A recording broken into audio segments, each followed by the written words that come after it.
Hello, everyone. Today I am at the Museum of History, also called Museum of Civilization, in Gatineau, which is right across from downtown Ottawa. So we're going to start off here in the Grand Hall. So let's go check it out. Right. So as I said, we are starting off here in the Grand Hall. Explore the history and contemporary culture of the first peoples of Canada's northwest coast.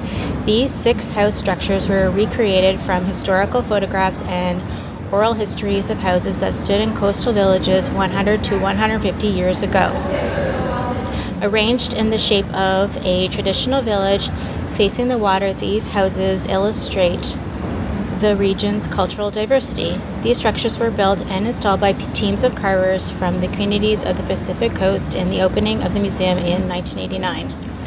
The majority of the poles and sculptures were produced in the 1800s and early 1900s. Others are the work of contemporary Northwest Coast artists.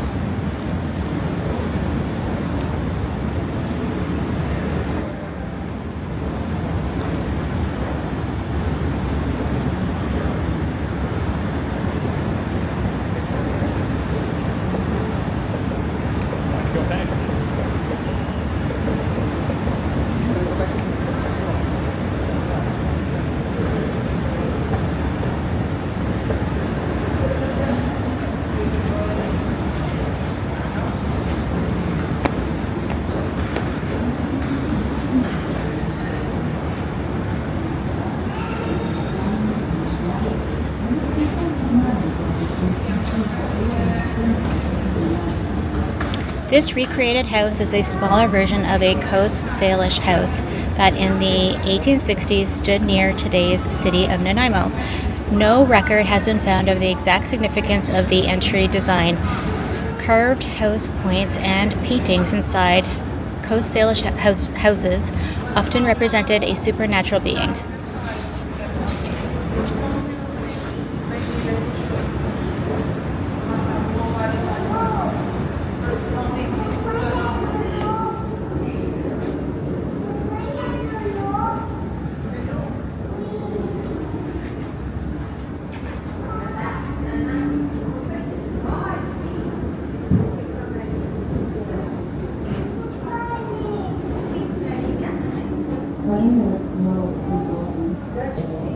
Human occupation of the northwest coast occurred about 10,000 years ago. Changes in climate and sea level that began with 5,000 years ago promoted the growth of rainforests and populations of marine life. In the thousands of years since, people of the northwest coast have successfully developed new technologies for gathering and storing food, helping to sustain a growing population.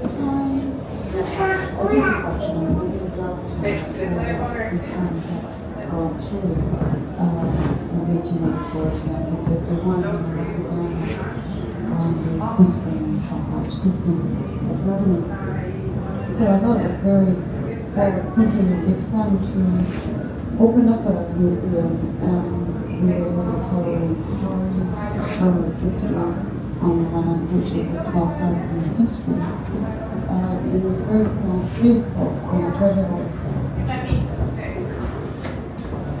The Kingsland needed a forum, they needed a place to speak after a very suppressed time. Aboriginal communities of the Northwest Coast shared similar environments and many common historical experiences, yet maintained their unique languages, art, and cultural practices. Descendants of these first inhabitants continue to live on in their ancestral lands, some in urban centers, others on the reserve lands within their traditional territories.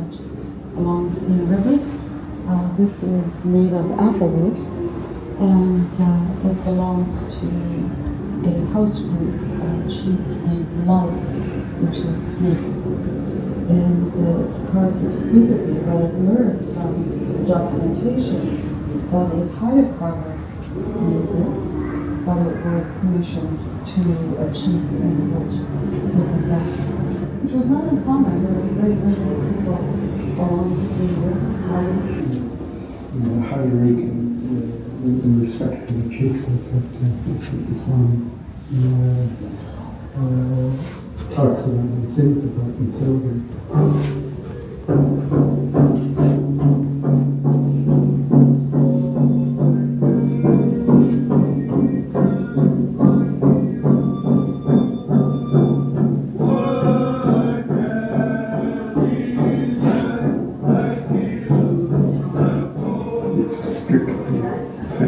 cultural teaching and history, and that's what we live by.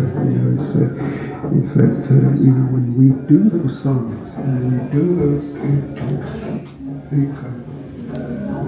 Post.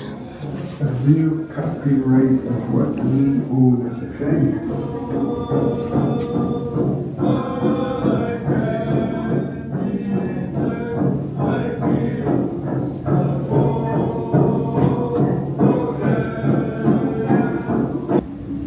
Origin stories explain how the world and its diverse inhabitants came to be and illustrate the common origin of all living things.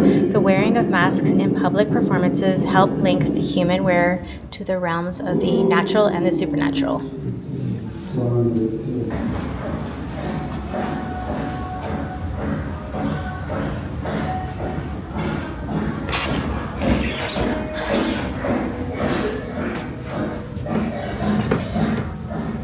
At gatherings and potlatches, families told stories of their origins and reaffirmed their rights to ancestral lands. Some occasional initiated new members into secret societies. Others ended in a period of mourning, announced a new chief, or raised a memorial pole. These types of events often occurred over several days and included theatrical performances, multiple feasts, and the presentation of gifts.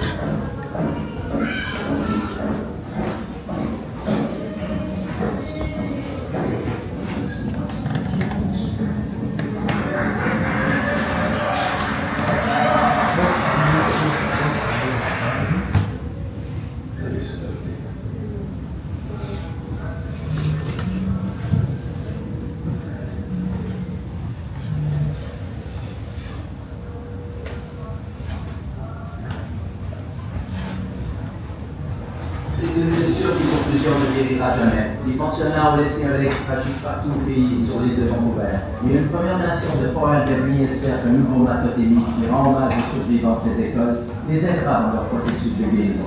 Pour nous en parler, le correspondant Brent Trevor du bureau central de l'île. Hudson, bien que les pensionnats soient fermés depuis plusieurs dizaines d'années, ce qui s'y est passé malheureusement perdure. Ce matotémie reconnaît les longues luttes menées par toutes les personnes touchées par ce triste chapitre de notre histoire. Presque 4 semaines après le début des travaux, le matotémie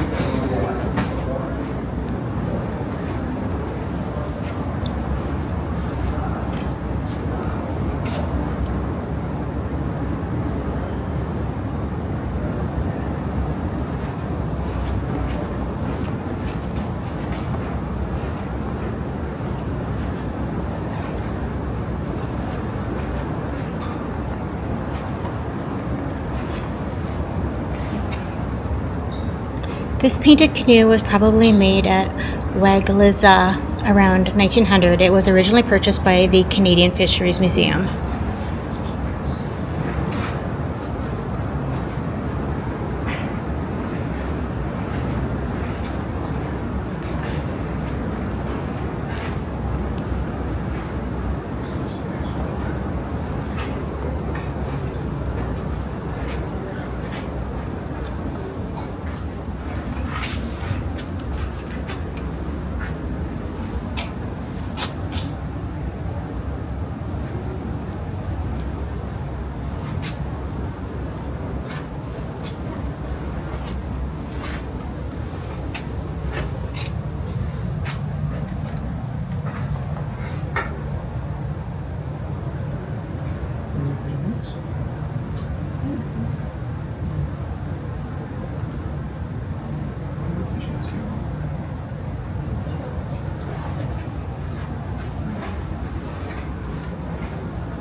The Tlingit lived along the coast and rivers of northern British Columbia and southeast Alaska in an area that has an abundance of fish and shellfish.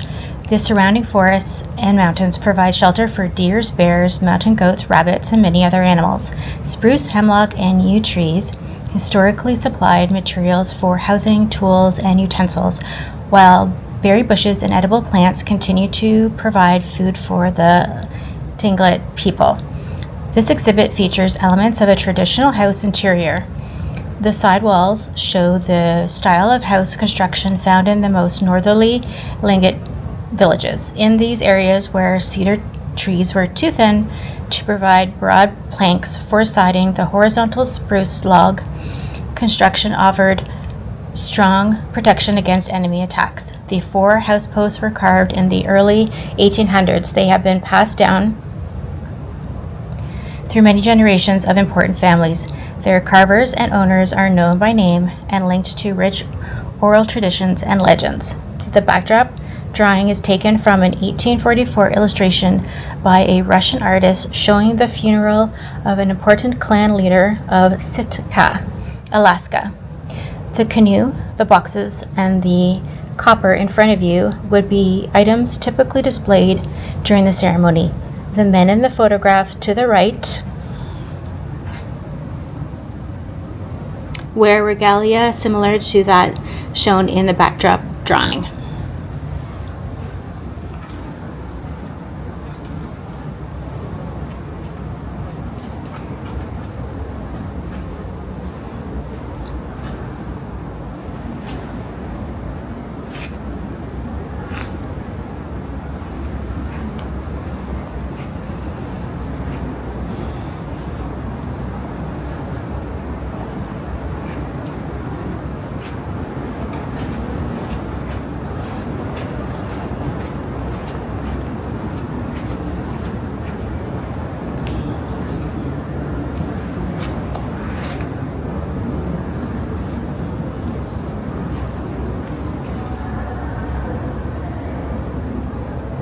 This figure is from the base of a pole called tongue licked. The figure represents the warrior Necht, wearing a suit of grizzly bear armor that made him invisible. The paws are set to hold a cub, which is now missing. This is the only surviving figure from the pole, which was carved by Yaksyak of the Gitsan village of Gatineau and erected at Langwax around 1850. By 1900, the pole had fallen.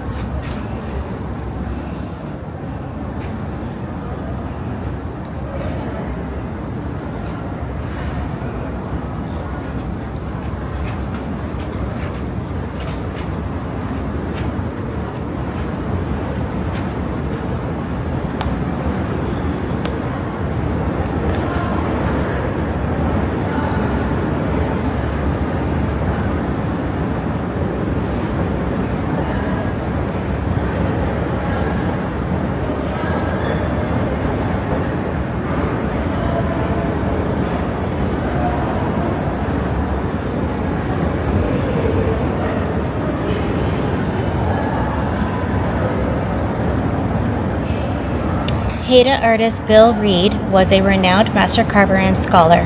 He wrote about this iconic work, describing his afloat but stationary, overcrowded canoe. Here we are at last, a long way from Haida Gwaii, not too sure where we are or where we're going, still squabbling and vying for position in the boat, but somehow managing to appear to be headed in some direction. At least the paddles are together, and the man in the middle seems to have some vision of what is to come.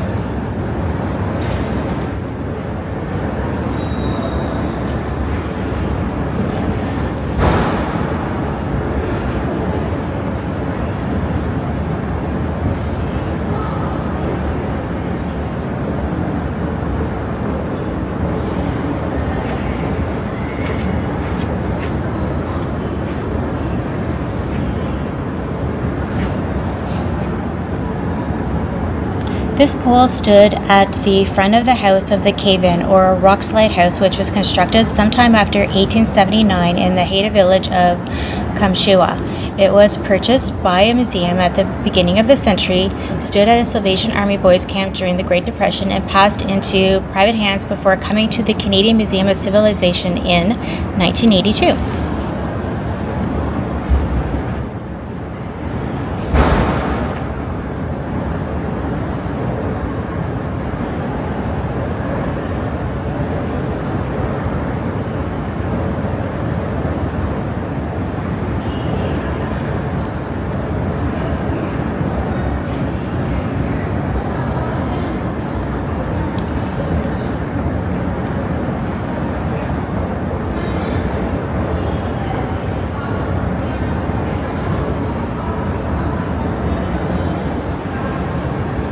Right, I just wanted to give you another view of the Grand Hall before we move on.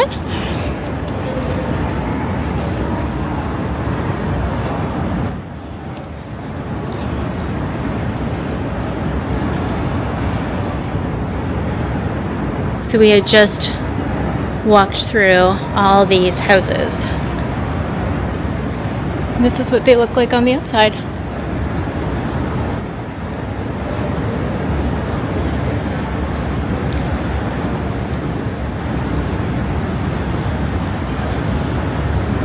You can see all these amazing totem poles.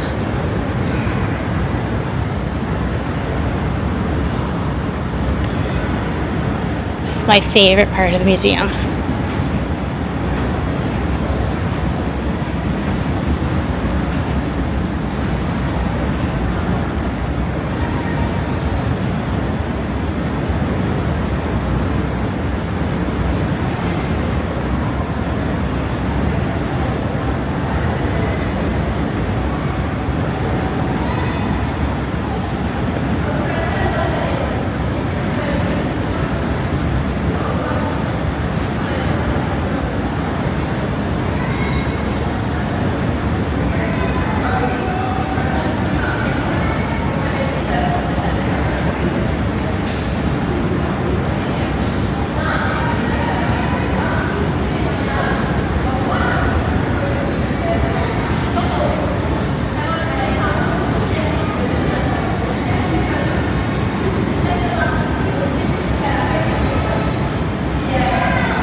Right, let's move on to the rest of the museum.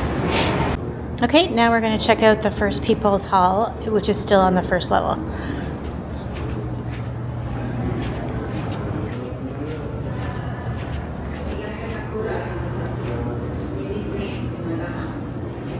Hi, my name is Sheriff Mark.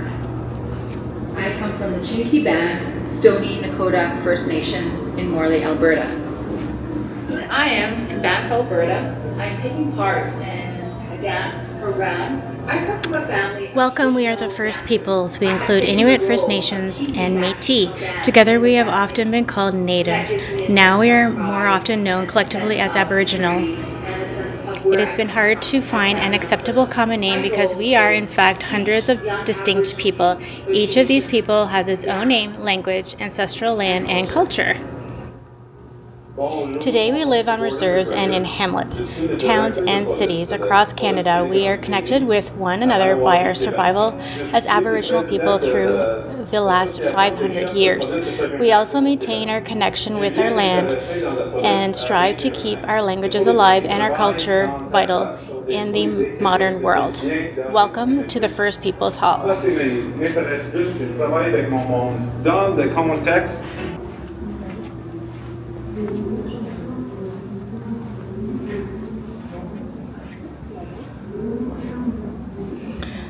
We inscribe our creativity, our histories, and our identities through the work of our hands and the work of our minds.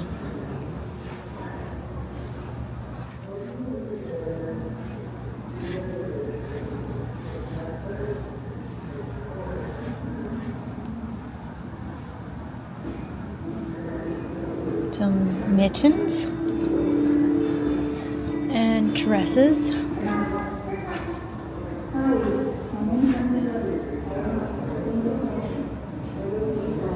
Robes,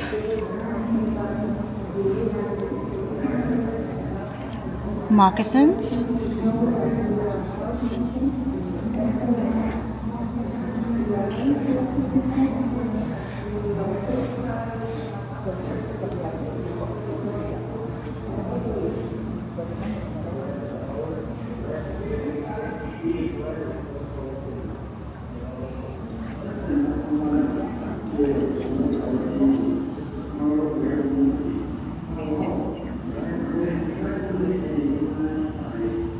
more moccasins,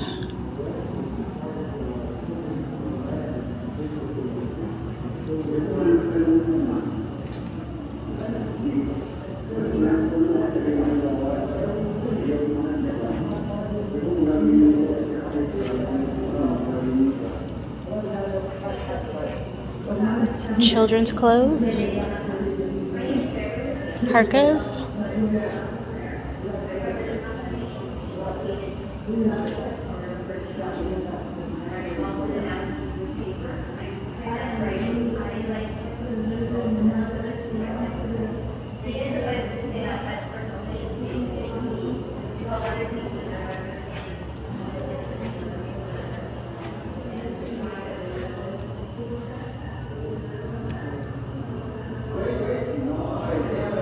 In 1869, the Métis of Red River formed a provisional government after negotiating unsuccessfully with the Government of Canada for its recognition. Louis Riel led a resistance in 1870, barring access to land surveyors and the new lieutenant governor sent by Prime Minister John A. Macdonald. Branded a traitor, Riel lied to the United States, returning to lead the resistance of 1885. He was arrested and executed for high treason.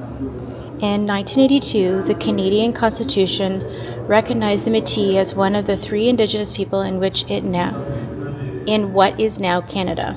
In 2001, the Ontario Court of Appeal, R versus Pauli, recognized the Métis as a distinct people with constitutional rights equal to those of First Nations.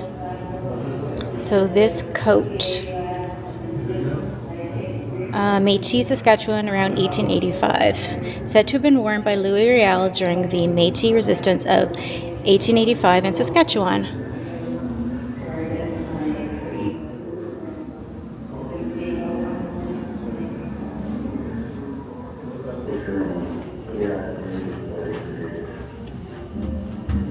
Our origins.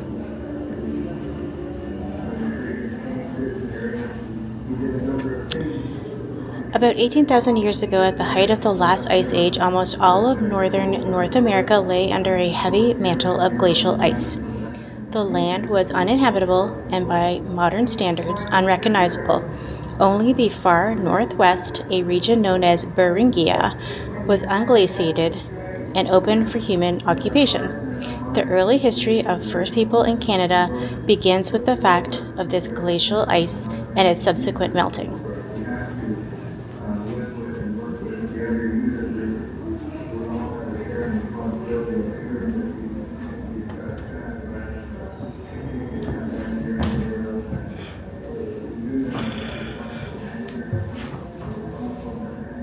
Ice Age Canada.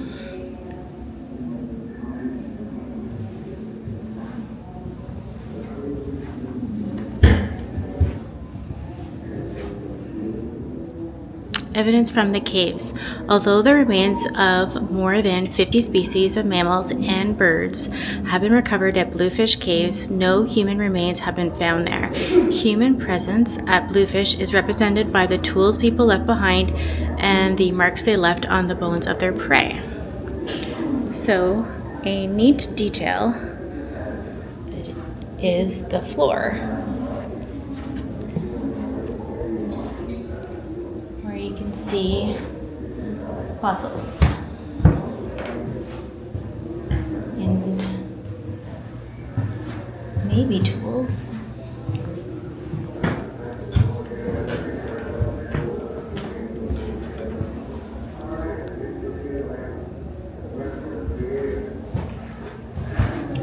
So make sure you look down if you come here.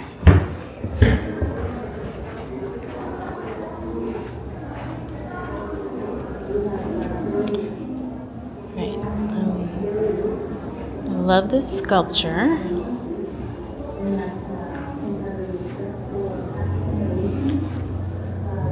There's a turtle in the ocean.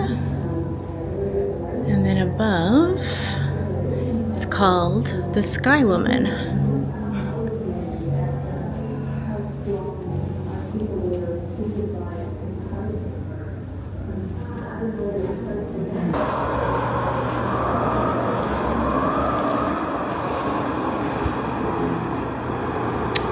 Over thousands of years of settlement, the bond with the land was essential to sustaining life.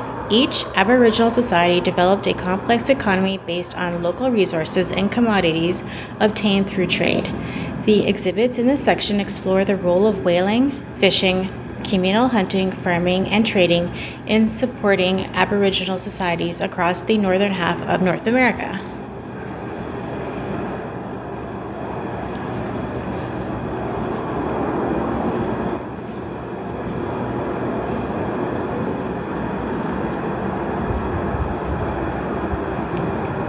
So this section's called Arctic Whalers.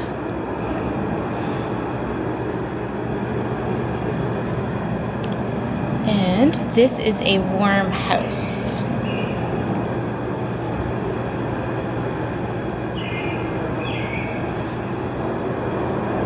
These are Inuit whale hunters. And the boat that they would use.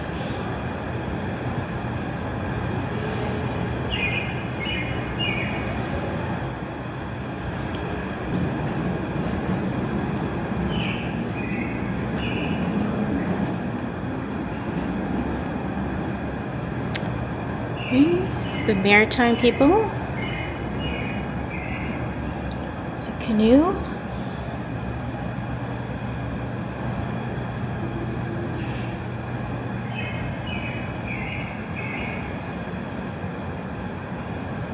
And a teepee.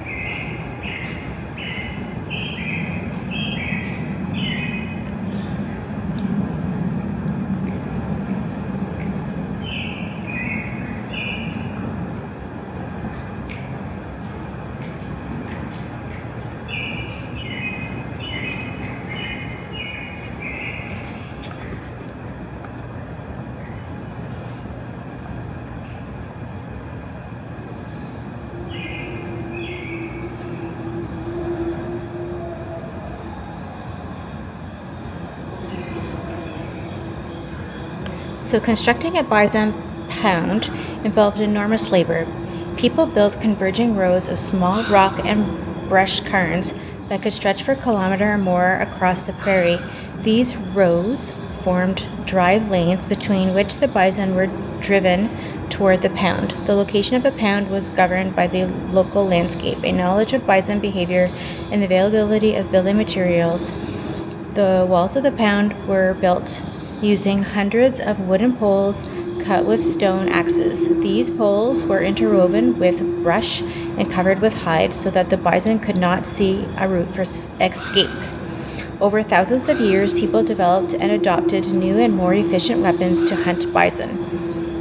Thrusting spears were suspended by darts propelled with an atlat, or spear thrower, and then by the bow and arrow.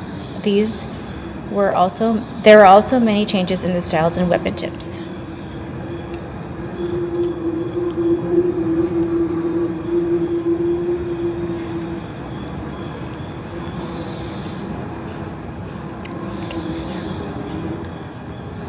Right, so the people of the Longhouse.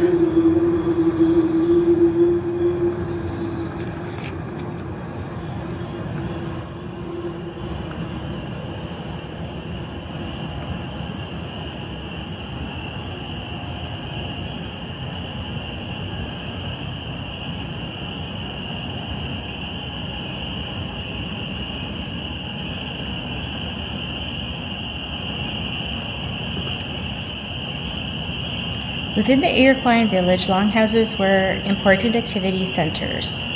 People lived and worked in and around them. These houses sheltered several families related through the women.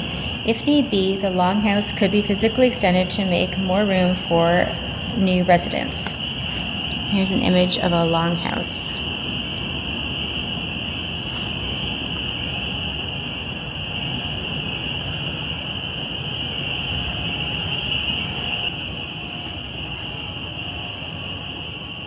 Trade fairs.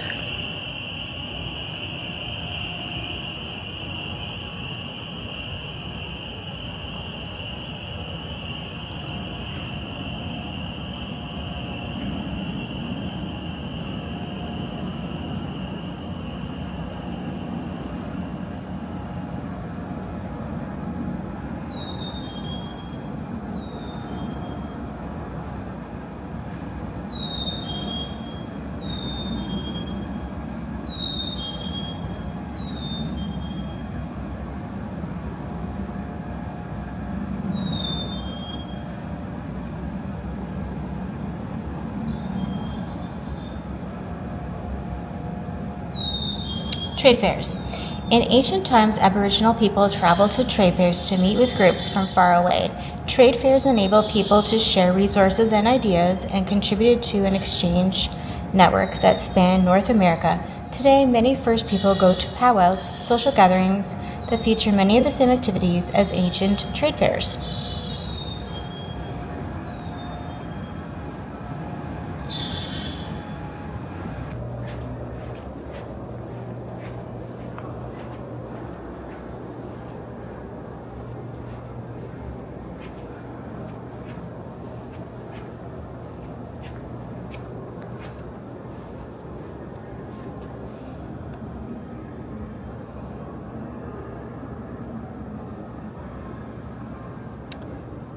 The Nishka girl is a symbol of hard work and achievement and of the friendship between the Nice and Tasaka families and the First Nations and Japanese Canadian communities of Canada. The Canadian Museum of History is proud to exhibit this fishing boat and to tell its story, constructed by Japanese Canadian boat builder Judo Jack Tasaka. The Nishka girl was owned and operated by the Niska family of Chief Harry and Deanne Nice.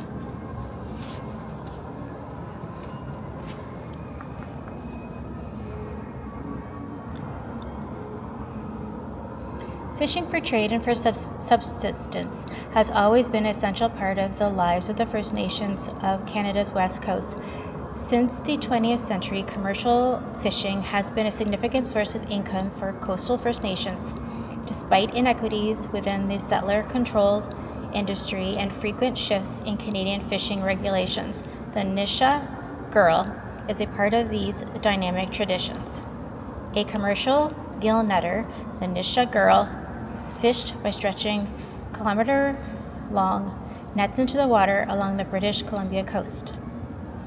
These nets were made of webbing specifically designed to catch salmon and other fish of a certain size.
This monument represents a dark period in Canadian history. It depicts 130 unsmiling faces, each representing a child who suffered at a residential school. Upside-down symbols represent the architects of the system and the institutions that upheld it. A maple leaf, Canada, a cross, the church, RCMP, the Royal Canadian Mounted Police, and NWMP, the Northwest Mounted Police.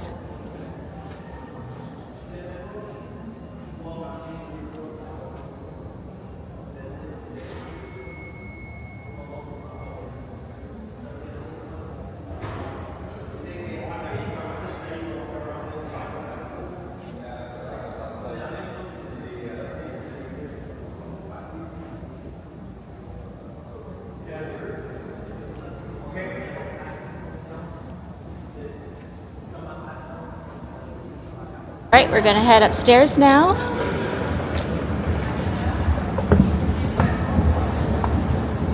And I just wanted to share this amazing ceiling artwork. And incredible views of downtown Ottawa, Supreme Court, Parliament Hill. You can see Chateau Laurier. even the National Gallery, and of course the Ottawa River. Okay, we're now going to check out the Canadian History Hall on the second floor. And the hallway is incredible with all this artwork of important places in Canada. Okay, this one is Cavendish Post Office, Prince Edward Island.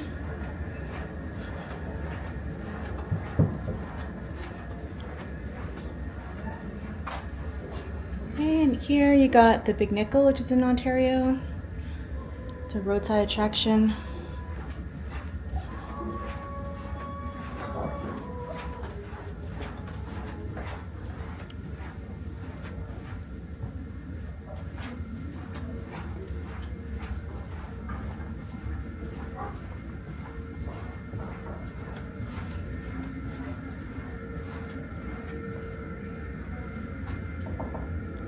This one is Point Prim Lighthouse, Prince Edward Island.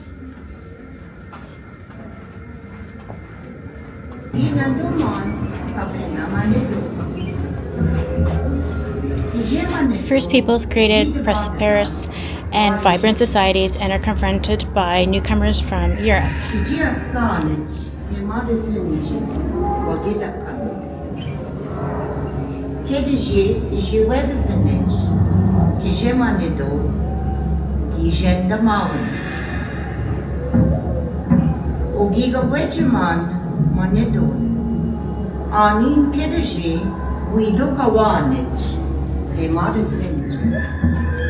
Indigenous cultural traditions and archaeological research are our only ways of knowing the very ancient past. Together they tell the story of how the land took its present form and was first occupied by human beings.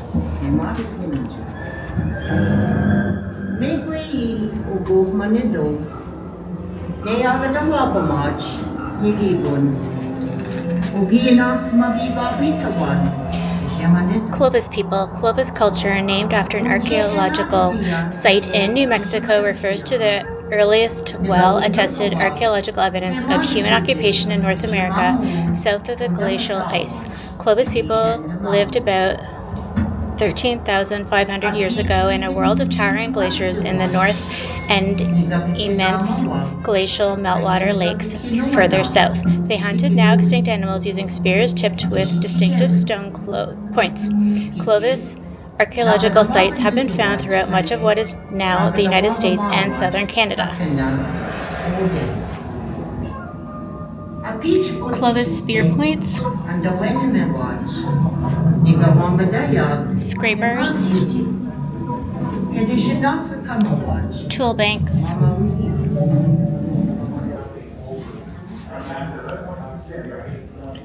the first face.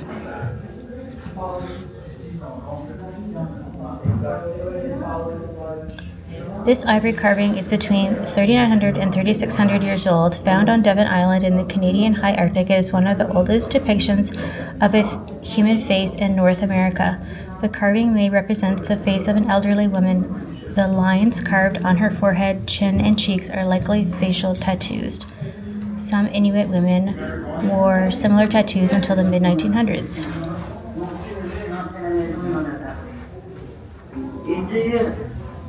Voici la vérité du passé. Ça veut dire que notre avenir nous appartiendra. A hunter's toolkit. Hunting and fishing in the Northeast required a diverse toolkit. First peoples used spears and bows and arrows on land and harpoons, fish spears, and jigging gear on the water.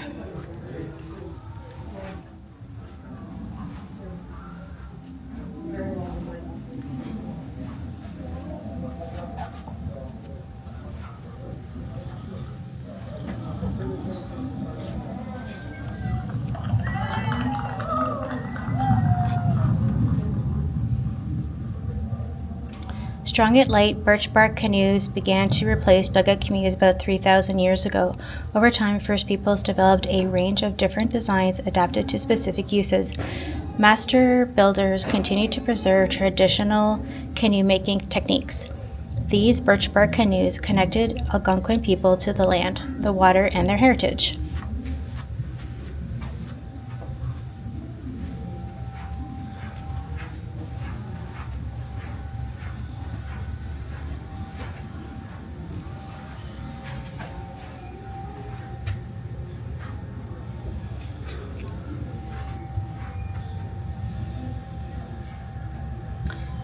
Pottery came to Canada from the south about 3,000 years ago. First peoples used this new technology to make cooking and storage vessels and pipes.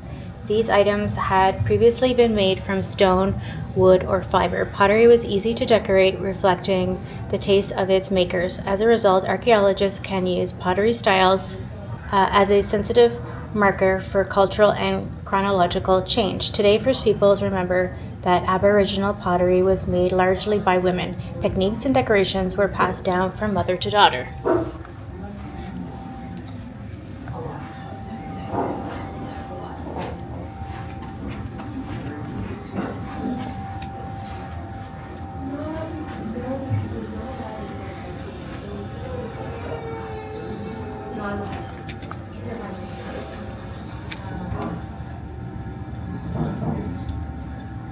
The Inuit community of Arctic Bay and the Canadian Museum of History have collaborated to reconstruct the appearance and life of an Inuit man who lived nearly 8,000 years ago on northern Baffin Island.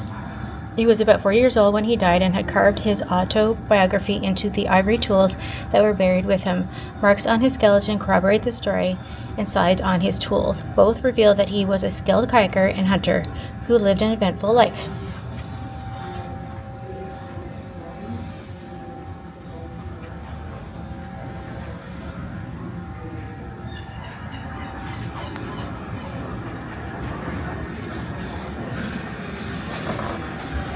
Beginning about 1,000 years ago, Europeans sailed to North America in search of natural resources and a sea route to Asia. Encounters between First People and the newcomers were characterized by curiosity, mutual distrust, and sometimes violence, yet they sought and found ways to coexist. A permanent European colony was the result.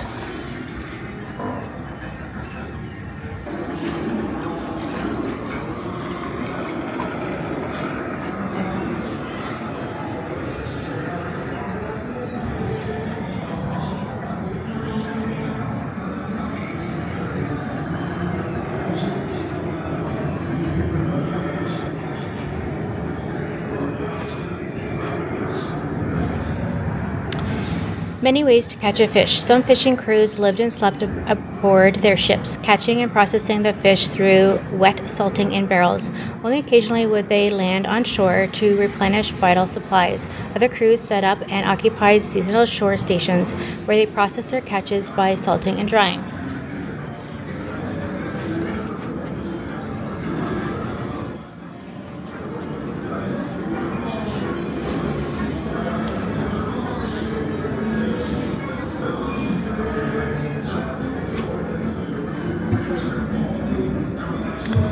Galleons like the San Juan, which sank in Red Bay in the mid-1500s, were dependable ocean-going ships that allowed Europeans to sail to all parts of the world.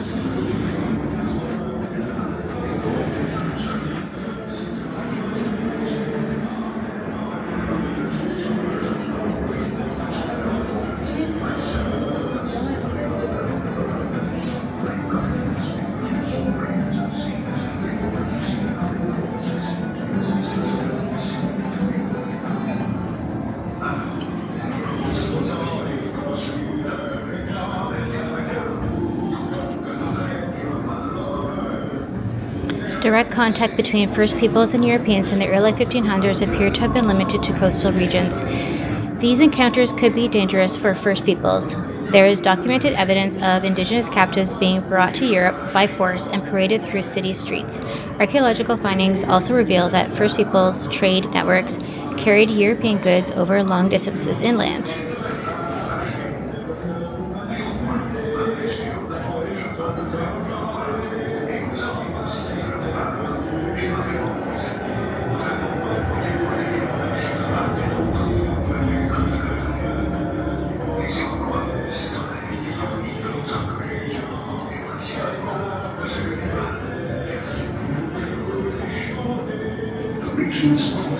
Mercedes gently to the lake. There is an abundance of onions and plums which are very good. Raspberries, strawberries, small wild. Martin Frobisher. In 1576, English mariner Martin Frobisher led an expedition to the Arctic, seeking a route to Asia. Anchored off Baffin Island, the English found what they thought was gold ore on a small offshore island. With financial backing from Queen Elizabeth I and from trading companies, Frobisher returned to Baffin Island twice, bringing back almost 1,300 metric tons of what proved to be worthless stone. Frobisher and his men fought with local Inuit and took captives back to England.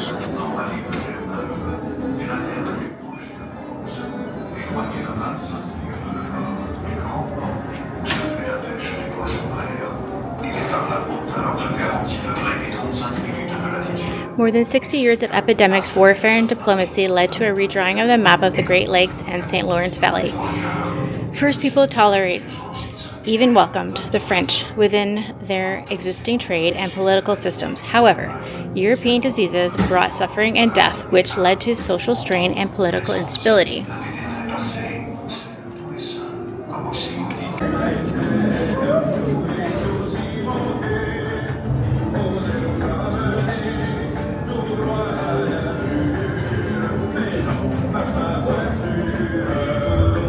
Making a home between 1663 and 1763, some 10,000 men and women settled in New France. Most came from northern and western France, from the provinces of Normandy, Ile-de-France, and Poitou. Some newcomers settled in towns, many more settled in rural areas. They brought with them knowledge and traditions from home, and soon adapted to a new environment. Canada had harsher winters, but offered more opportunities than France.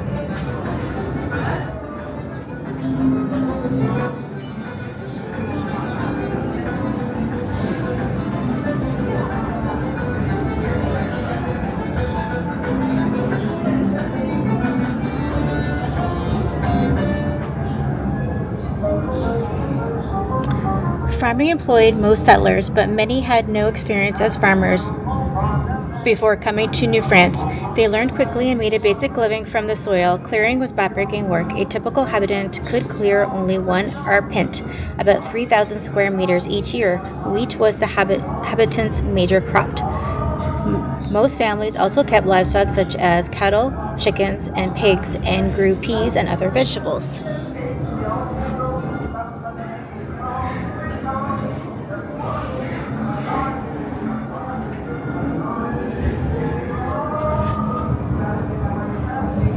Working with straw. This plating mill crushed straw. Making it flexible, weaving baskets and hats was one of many tasks undertaken by women.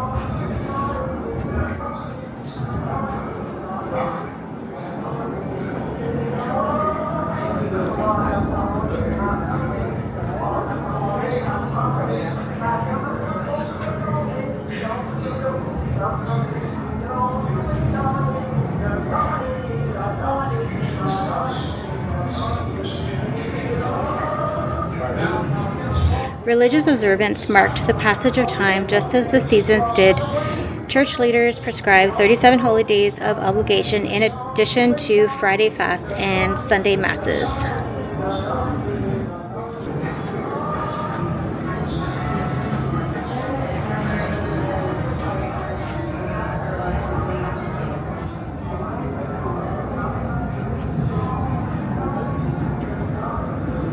Trade with China. The Machotte, a French ship, sank in 1760. Its cargo of Chinese tableware was destined for wealthy households in New France. With Jesuit encouragement, indigenous people harvested ginseng for sale to China. The medicinal root was for a short time a major Canadian export, second only to furs.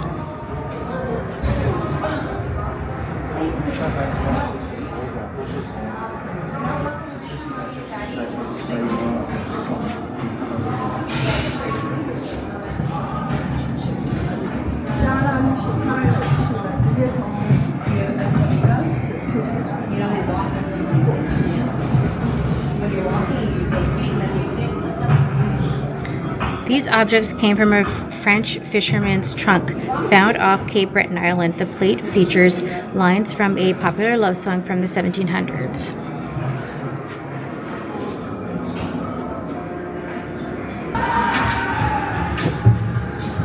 A century and a half of rivalry between France and Britain culminated in the British conquest of Canada. Commercial and political competition between the great powers often led to war in Europe and around the world. Between 1600 and 1750, France and Britain were at war 5 times, with countless small skirmishes in between. Northeastern North America was one battleground in this global conflict.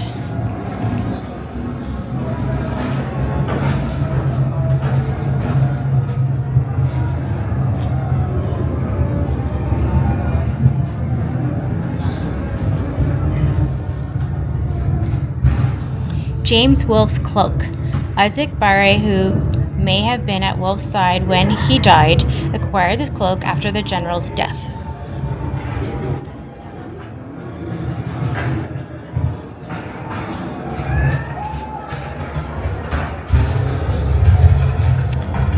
Warfare took many forms, from pitched land and sea battles to guerrilla raids on outlying forts and settlements. Although rarely the cause of war between the two powers, colonists and First People participated, willingly or not.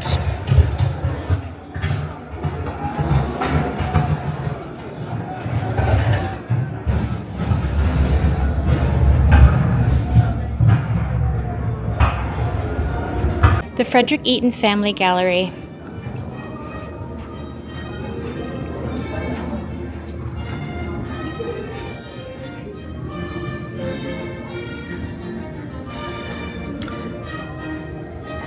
(1763 to 1914), Canada becomes a nation within the British Empire.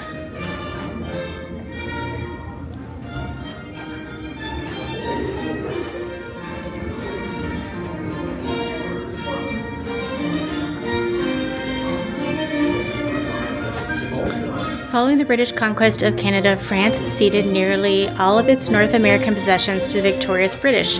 The first British rulers, First Peoples, and former French subjects had to adjust to new geopolitical realities. They achieved a level of uneasy occupation that had endured up to the present.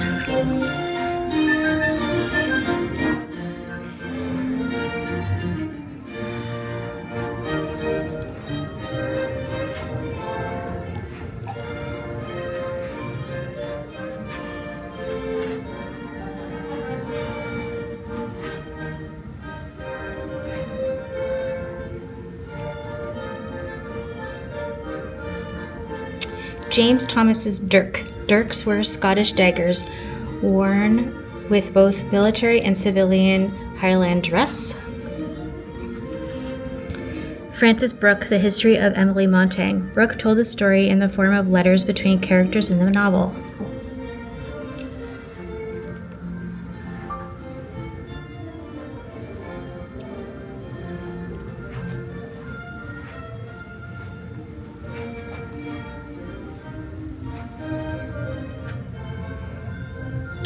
Ever since its creation, the United States has strongly influenced Canada. Indeed, Canada as we know it today was formed out of those British colonies that rejected the American Revolution. But if the United States posed a major threat to Canada during the Revolution and the War of 1812, it also served as a vast market for Canadian products, a source of immigrants, capital, and ideas, and in the 20th and 21st centuries, a powerful friend and ally.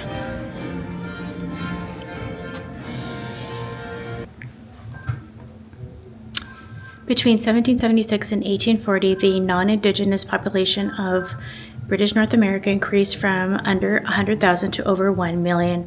Many newcomers settled into the new colony of Upper Canada, now Ontario. They transformed the region's landscapes, politics, and social and cultural fabric.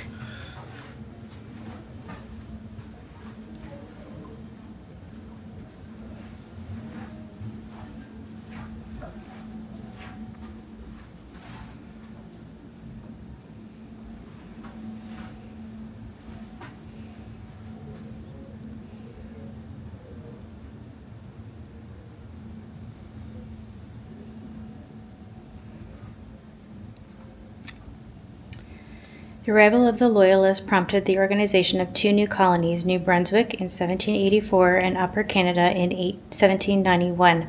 Although small in number, Loyalists profoundly influenced the development of these colonies. Of the 1 million immigrants who came to British North America, most came from the British Isles.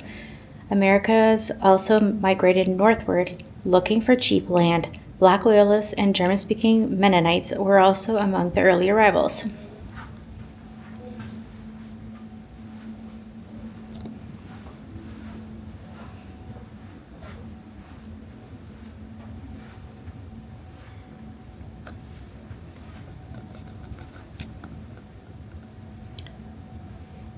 Cutting trees was hard work. Settlers used a felling axe to chop down trees, a broad axe to square logs, and horses or oxen to move timbers for building. Settlers also burned trees that they did not need for building. The family then boiled the ashes in a kettle for making potash, a soap ingredient for household use and sale. It could take years to clear a typical farm lot.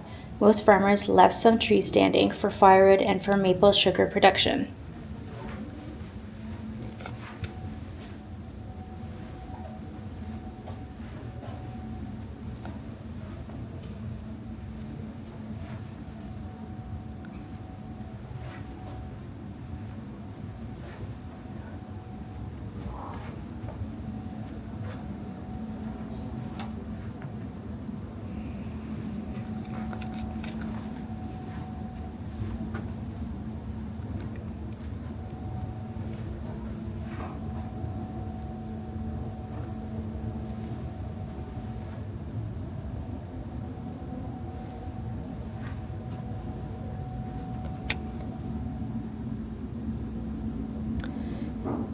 The Freemasons and other fraternal societies provided basic support to sick or unemployed fellow brothers and their families long before the establishment of government social programs.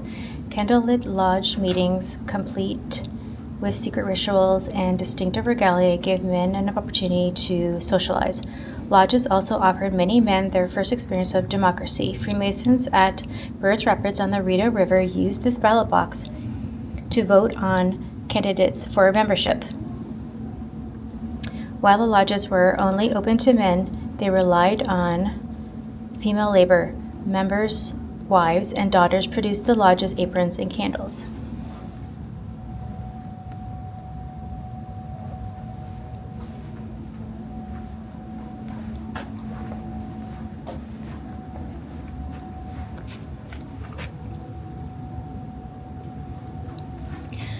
Amid the challenges of clearing land and making a living, men and women in Upper Canada struggled to make a home in their new environment. They maintained existing relationships with friends and family, often over long distances, and forged new ones. Their possessions often reflected the importance of these ties.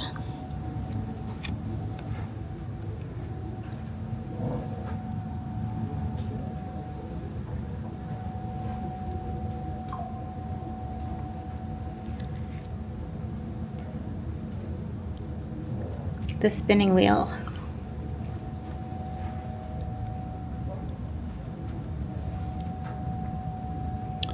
Religion, like family ties, fostered community worship. Services from Sunday Mass to open-air revival meetings brought settlers together. Sunday schools provided basic education, and ministers established the precursors to free public schools.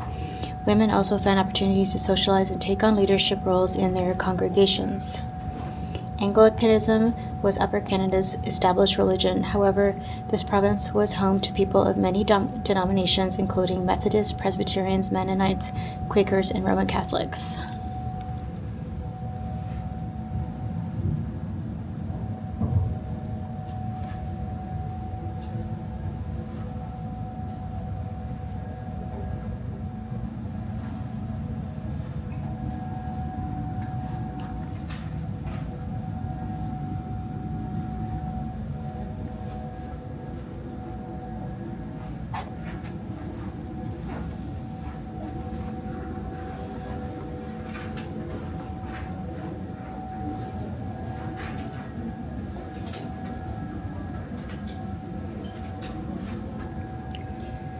The combined forces of capitalism and industrialism transformed Montreal Banks and insurance companies concentrated their activities in the city. A wide range of industries set up shops, mills, and factories employing thousands of people. These developments fueled Montreal's emergence as a center of learning. The city boasted a major university, McGill, and a preeminent scientific institution, the Geological Survey of Canada.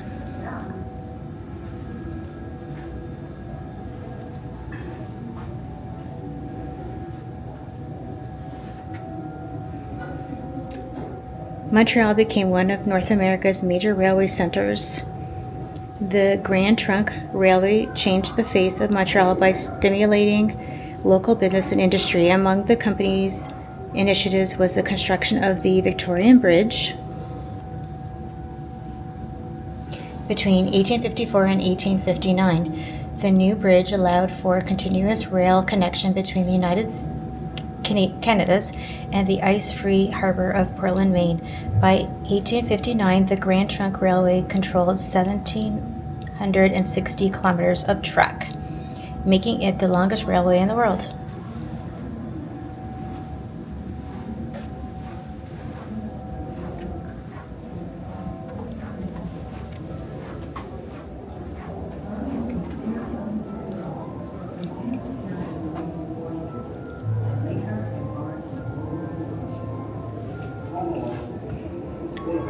From her accession in 1837, Queen Victoria reigned over a rapidly changing empire. Industrialization and commercial growth were eroding the economic links between Britain and its colonies. Under the old imperial commercial system, British colonies had been essential sources of raw material and privileged markets for manufactured goods. By the 1840s, Britain was dismantling this system in favor of freer trade. This loosening of ties allowed the settlers' colonies of British North America to pursue great autonomy within the empire.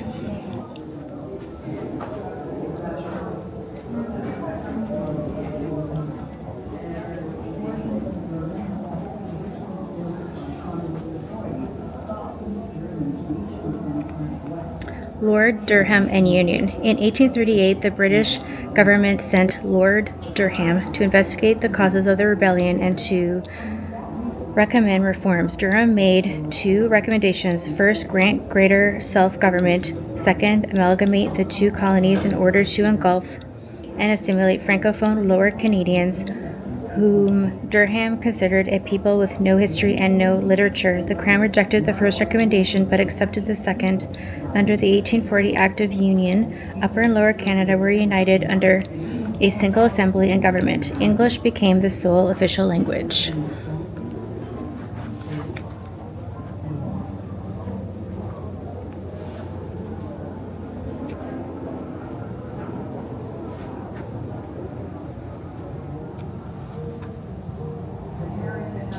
Separate Upper and Lower Canada identities persisted long after the union of the Canadas, a fact reflected by this boundary marker erected around 1860.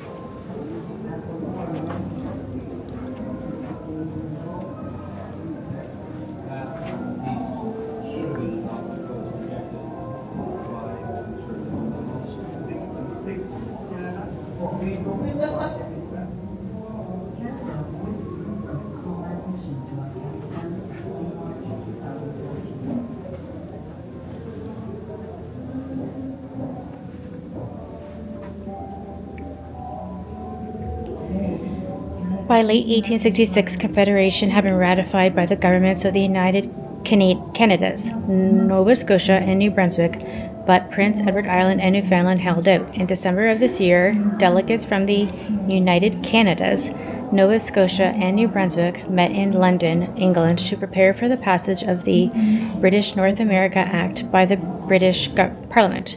Queen Victoria received the delegation at court and on March 29, 1867, gave royal assent to Confederation.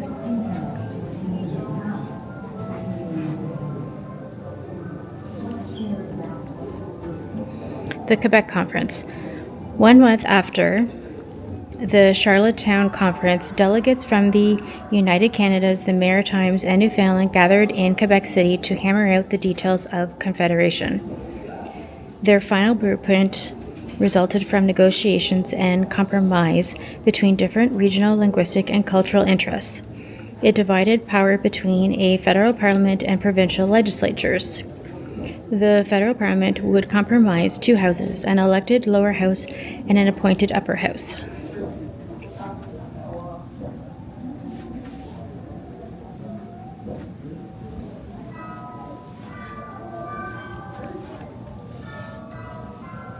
The assassination of Thomas D'Arcy McGee.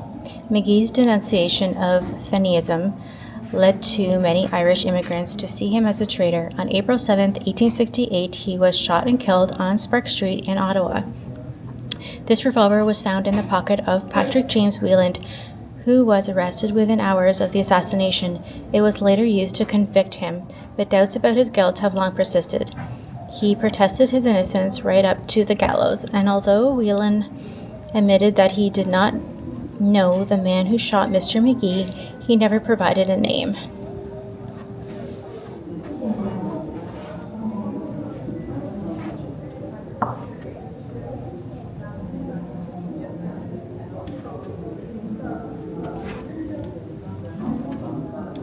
The popular vision behind Confederation was supplied by an unlikely source, Thomas D'Arcy McGee, who had once described himself as a traitor to the British government.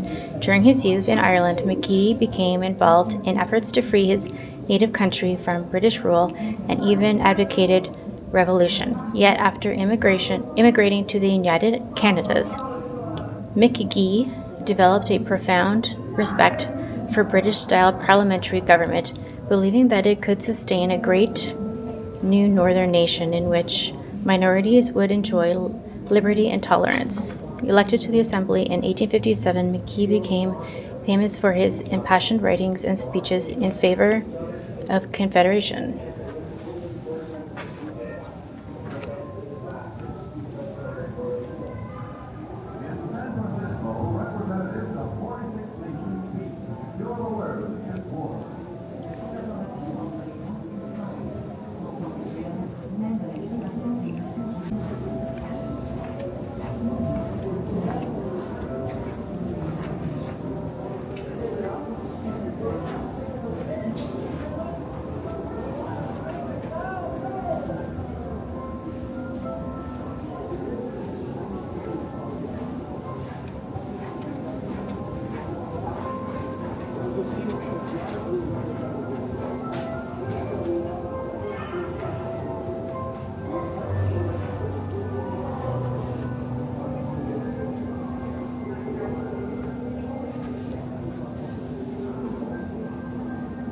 So this is Louis Riel's last letter addressed to his wife, Marguerite, November 16th, 1885.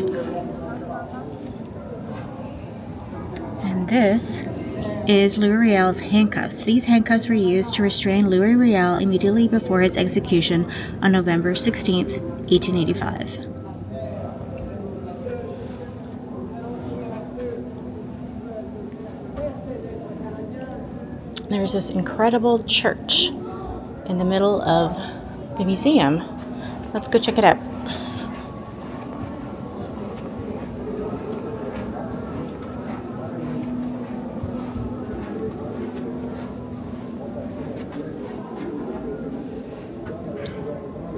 Saint Oniferous Church is a consecrated Ukrainian Catholic church and a testament to how newcomers to Canada adopted and reaffirmed important traditions in establishing communities on the prairies. Over 170,000 Ukrainians came to Canada between 1891 and 1914. Like many immigrant groups, they strove to adapt and maintain their distinctive culture, linguistic, and religious traditions in Canada. Completed in 1915 and renovated sporadically over the next 50 years, St. Oniferous provided a space where the Ukrainians living in Smoky Lake, Alberta, could follow the devotional practices and the liturgical cycles that continue to structure their lives. It was dismantled, moved, and rebuilt in this museum in 1996. The church is still used for religious services today. Here's a picture of the original church in Smoky Lake, Alberta.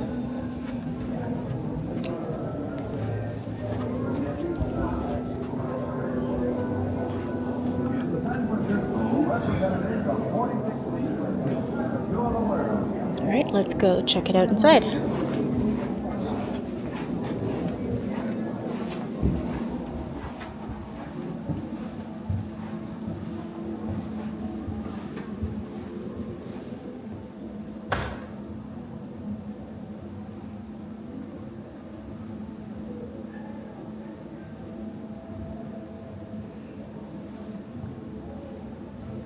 There's even pews in here.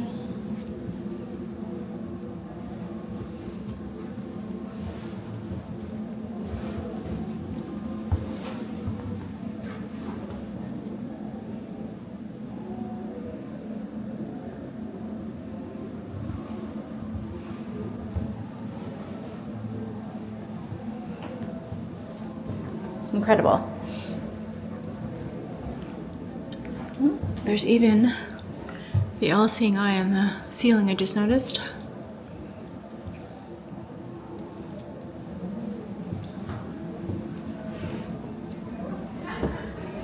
All right, let's go explore more of the museum.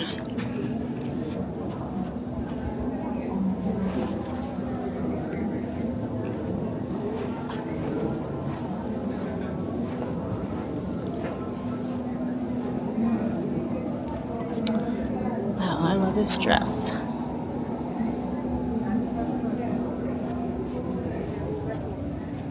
Fall and Winter 1905 and 6. Winnipeg catalog.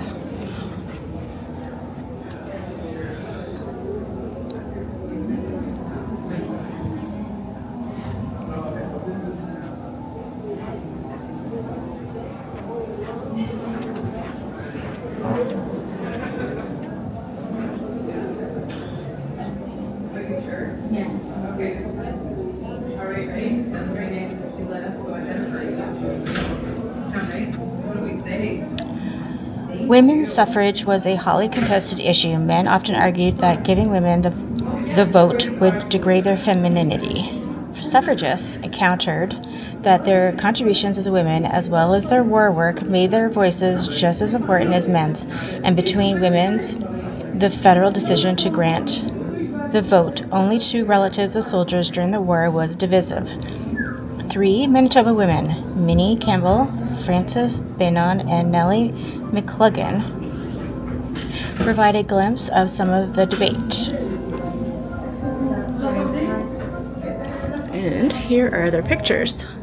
This is Minnie Campbell, 1912. This is Frances Bannon, 1916.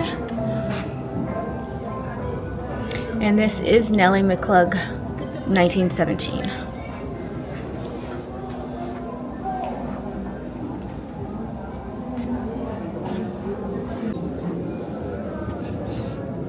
We're now on the top floor, and we're going to look at 1914 to the present.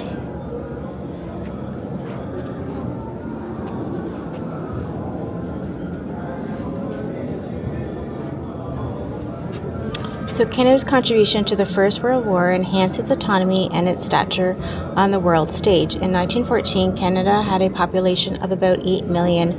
When war broke out, it placed a considerable proportion of its people and resources at the disposal of Britain and the Allies. After 4 years of commitment and sacrifice, Canada gained greater confidence and international recognition.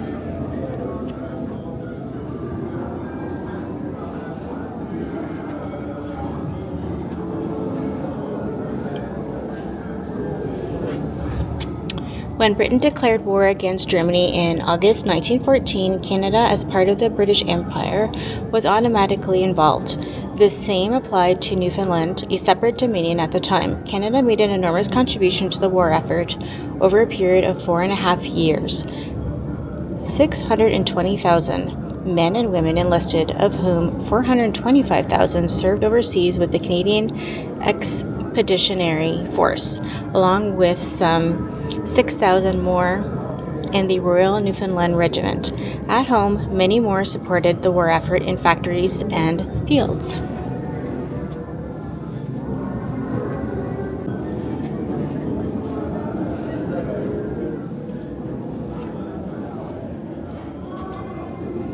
After a few years, the number of volunteer soldiers could no longer meet the demands at the front.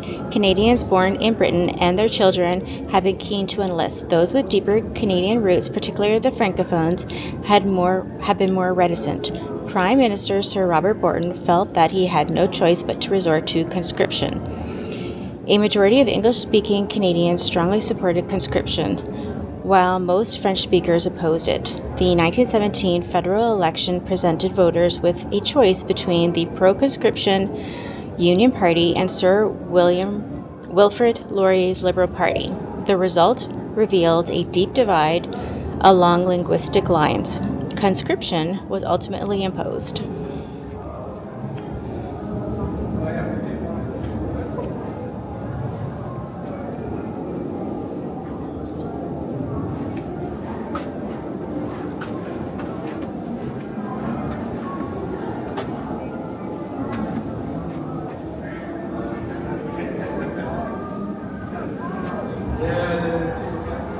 The group of 7.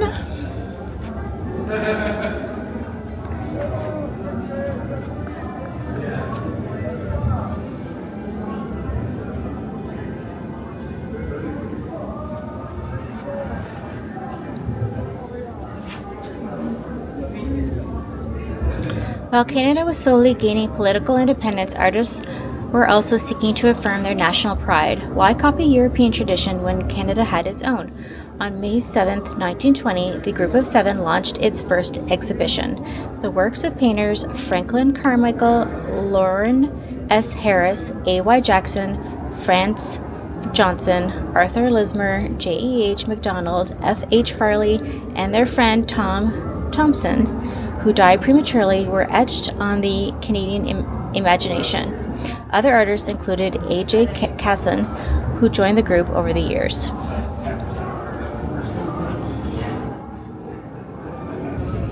The Blue Nose.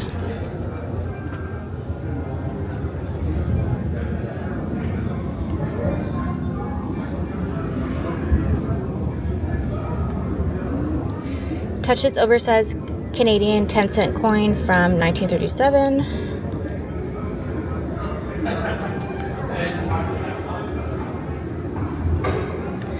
Canada's new assertiveness was also evident in the world of sport. Designed by naval architect William Roux, the Blue Nose was launched in 1921 at Lunenburg, Nova Scotia. For 17 years, the schooner was unbeatable, winning races around North America's east coast. The Blue Nose even represented Canada at the 1933 Chicago World's Fair and at King George VI's Silver Jubilee in 1935.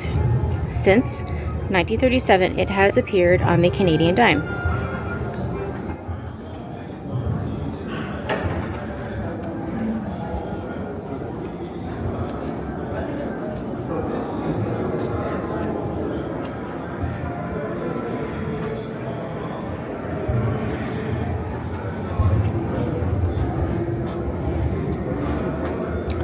Following the New York stock market crash in October 1929, Canada sank into 10 long years of economic and social despair.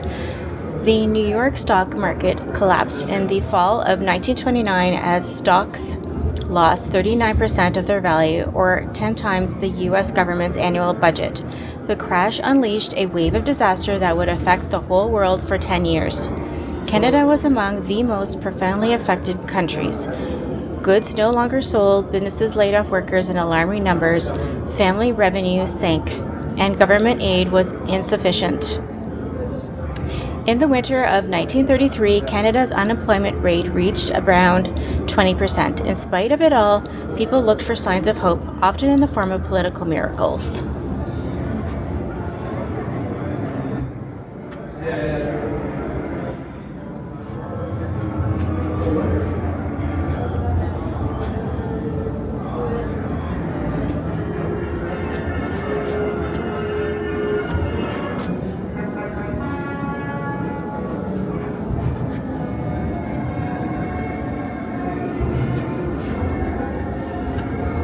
Canada's commitment to the Allied cause during the Second World War was total and unflinching. 6 brutal years of conflict changed the country from a military, economic, and social standpoint. The conflict transformed Canada. As the world watched, Canada became a valuable ally in the struggle against the fascist regimes of Europe and Asia. Its contribution to war materials was important, its quantity and quality. There were also times that Canada's involvement in the Second World War threatened its national unity.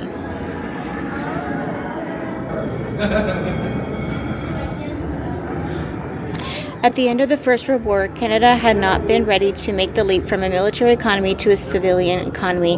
This time, governments did their best to ensure a smooth transition. Overall, it was a success.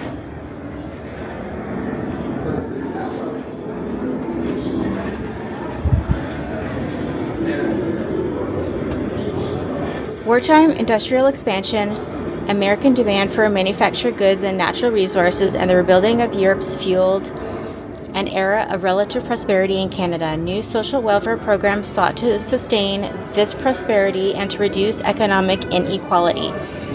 The population grew as a result of immigration and the baby boom. Canadian cities expanded quickly as a result, as a record number of families bought homes in new suburban communities.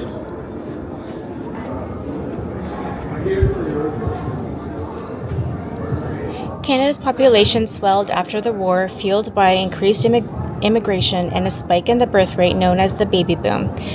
With 15 years of economic hardship and war behind them, many Canadians dreamed of a home in the suburbs for their growing families.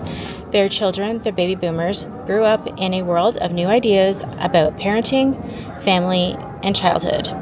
They created and consumed a distinctive youth culture.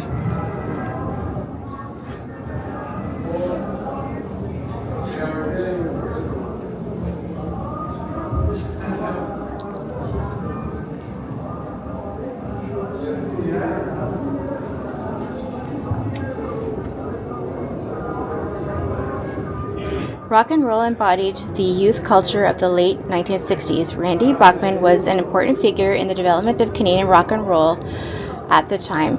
He belonged to the Guess Who, along with Gary Peterson, Bob Ashley, and Chad Allen. In the 1970s, Bachman formed Bachman Turner Overdrive, one of the most accomplished rock bands of the decade.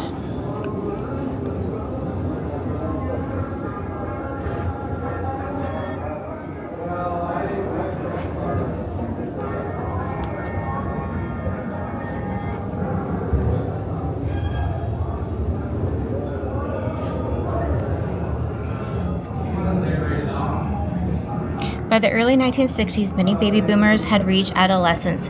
This demographic wave increased public and commercial focus on teenagers, a term that became popular during this period. These teens generally spent more time with their peers, due in part to new mandatory high school attendance regulations. For many middle-class teens, their bedroom became a sanctuary where they could listen to their new rock music. Parents were encouraged to give teenagers their own space. The Canadian flag.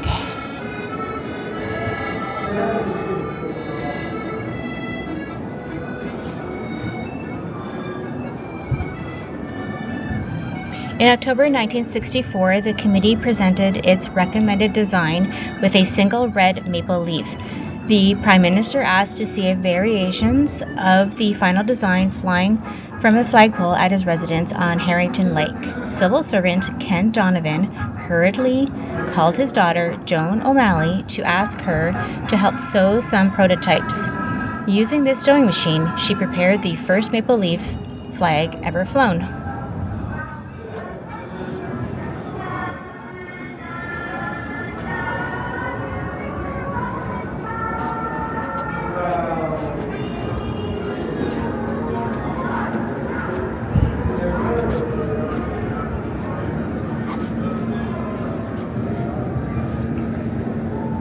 Terry Fox, who lost his leg to cancer at the age of 18, endeavored to run across Canada to raise funds for cancer research. His Marathon of Hope began on April 12, 1980 in St. John's, Newfoundland. His grueling marathon, a day cross-country run ended near Thunder Bay, Ontario when the cancer returned.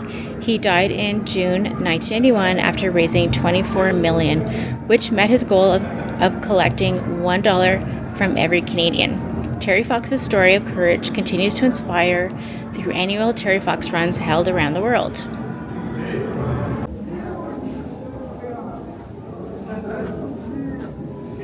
Contemporary Quebec evolved dramatically, leaving the rest of Canada struggling to understand.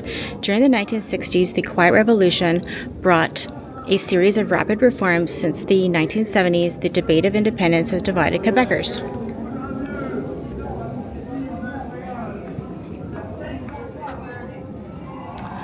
"544 goals and 8 Stanley Cup wins in the 1940s and 1950s made Maurice Richard a hockey legend. He became a hero to French Canadians in his time, and he remains so today.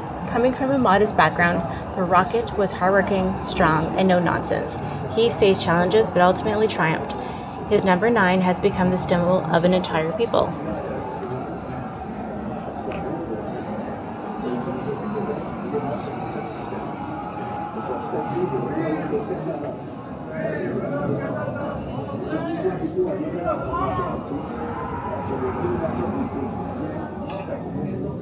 For Quebecers in the 1960s, the nationalization of hydroelectricity was more than an economic decision. It was an affirmation of Quebec's national pride. During the 1962 election campaign, Liberal leader Jean Lesage proposed that all private energy corporations be merged into one, Hydro-Quebec. His minister, René Lévesque, was the driving force behind the move. When the Liberals were re-elected, the government soon went ahead with nationalization.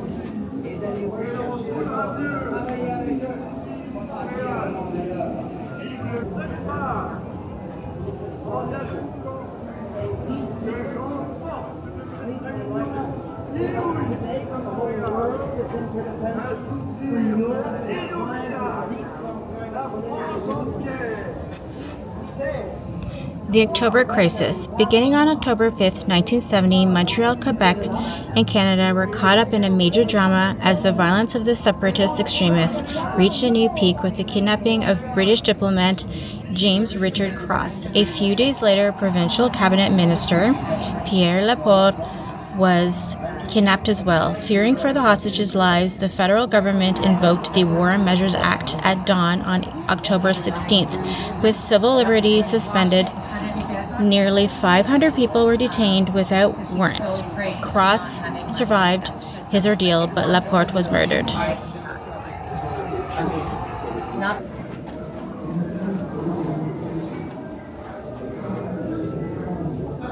After the Second World War, changing attitudes and community efforts for equality led to new citizenship and voting rights. During the war, fears about domestic security had led the Canadian government to use the War Measures Act to, in turn, relocate and revoke the voting privileges of thousands of people.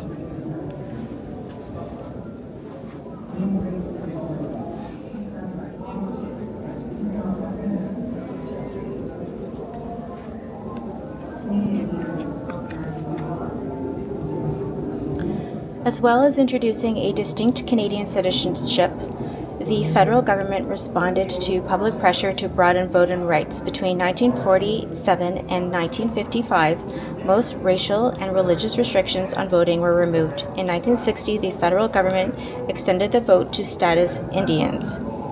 Inuit who had been granted the vote in 1950 were effectively able to vote only in 1962, when ballot boxes were placed in their communities.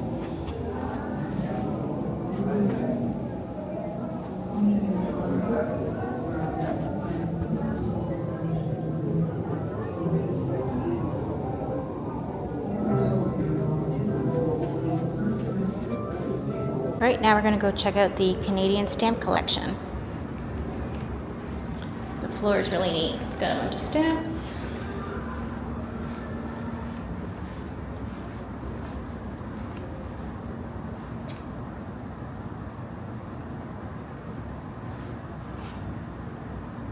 So So the museum invites you to discover Canada's rich postal heritage.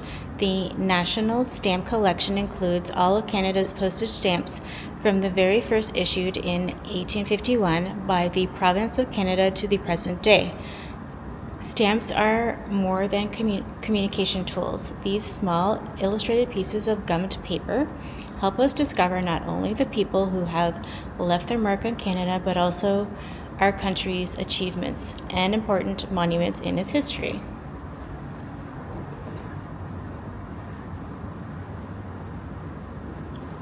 Oh, so there's a huge collection of stamps of what they have for each year.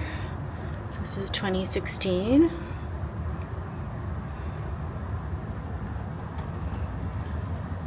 And there's lots of people who are really into collecting stamps. So every year, 2015,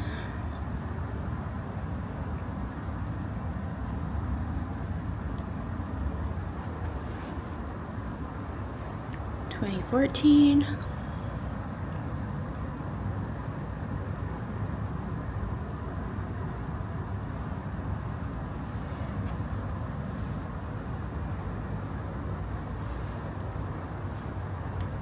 (2013),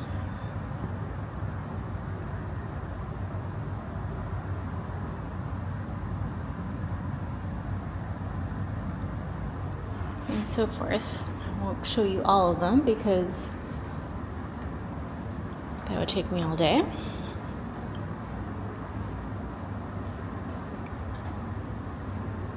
Anyways, if you like stamps, this is a great place to come here.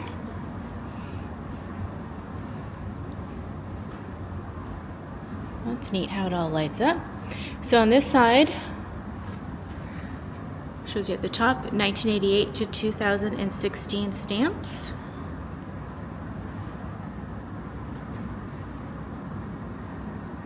And on this side is 1851 to 1987. And there's 1987.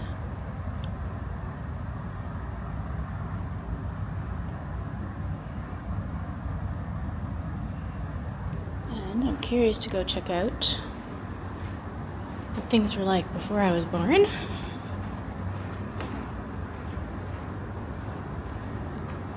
All the way to the beginning. So in 1851, this is what stamps look like. I should zoom in for you.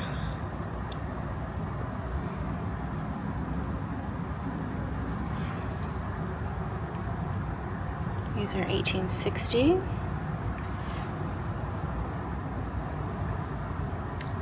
These are 1868.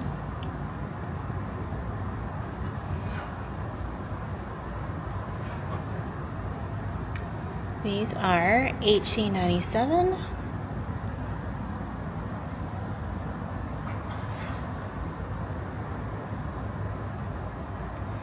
$1898.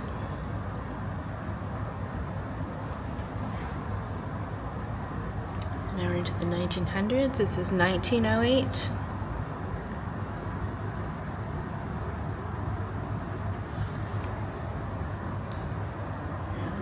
And these are 1922 to 1926.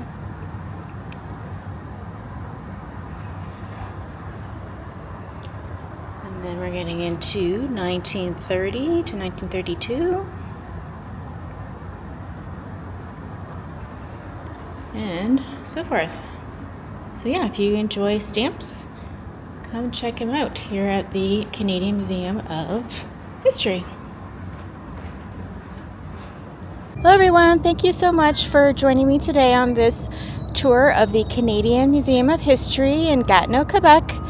If you enjoy this type of content of things to do in Canada, please subscribe to my channel. Okay, thank you. Bye-bye. Until next time, happy travels.